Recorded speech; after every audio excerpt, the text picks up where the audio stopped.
Huwag nang dagdagan yung mga holiday natin ngayon dahil sobrang dami na pero wala kaming balak bawasan. Sinabi na namin, napakahabang kwento yan at hindi aabot sa kongresong yan ito.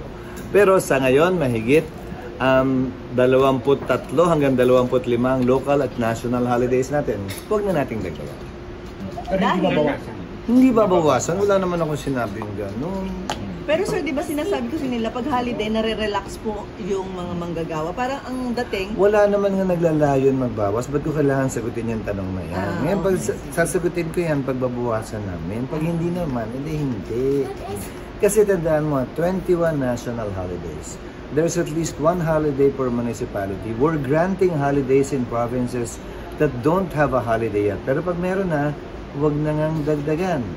Sa araw na ito, 3 ang aaprubahan naming bill na naglalayong magkaroon ng holiday sa 3 probinsya. Yung isa hindi namin pinayagan dahil may 2 na siyang provincial holiday. Diba? So, doon nag-a-apply. Ito yung maliwanag na ebidensya na huwag nang dagdagan pero huwag bawasan. Tapos, idagdag mo pa yung holiday economics na pag may na-sandwich, may naipit, dinedeklara ng presidente yung holiday pa. So, you're talking 23 to 25 days of holiday already. Nearly a month. Actually, that's more than 1 month of working days. Dahil kung working days mo, 5 days a week, 22 days a month lang yan. Sir, pero may study ba regarding sa productivity ng workers? Wala rin akong tinanong tungkol sa productivity, sinabi tungkol sa productivity. At hindi ko alam kung merong study o wala. Ang sinasabi lang nga namin, huwag nang dagdagan.